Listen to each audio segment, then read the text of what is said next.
Hey guys, what's going on? In this video, I'll be telling you how a hacker in general devises his strategy to exploit a system. I would like to take a moment to specify that all hackers have their own ways of exploitation. Some will directly jump into brute forcing the login, some might take the risky social engineering way. But all of them boils down to the following methodology, which I'm going to discuss now. First one is reconnaissance, then comes scanning, then exploitation, then maintaining access or persistence, and then covering your tracks. So what is reconnaissance? In reconnaissance, we gather as much information about the victim as possible. It involves gathering information from what is available to the public. An example is to perform a whois lookup. You may get a lot of information from there about the registered users, the emails, the contact information, the domain name, etc. These are generally publicly available information.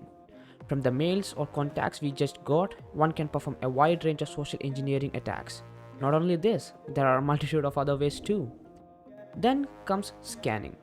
After gathering basic information about the system, we may need to learn more about the system. From the information we gather from the open source documents or by using automated vulnerability scanning tools, we can identify some common misconfiguration and other exploitations that we can perform on the system.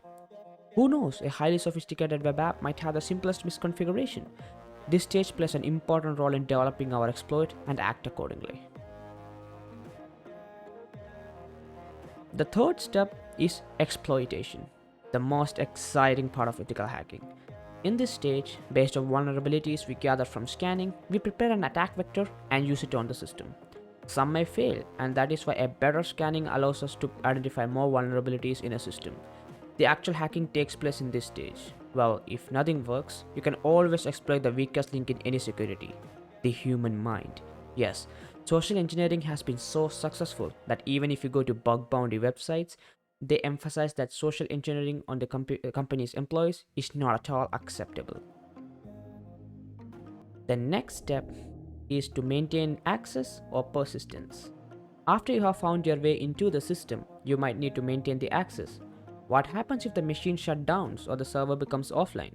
When it becomes online, we want to maintain the same access as we had before. This kind of action is called persistence.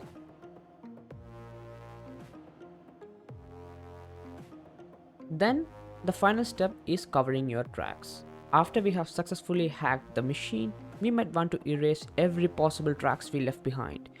Every action we perform are being monitored by logs and other softwares if any. You may have successfully retrieved the information and might want to leave the system.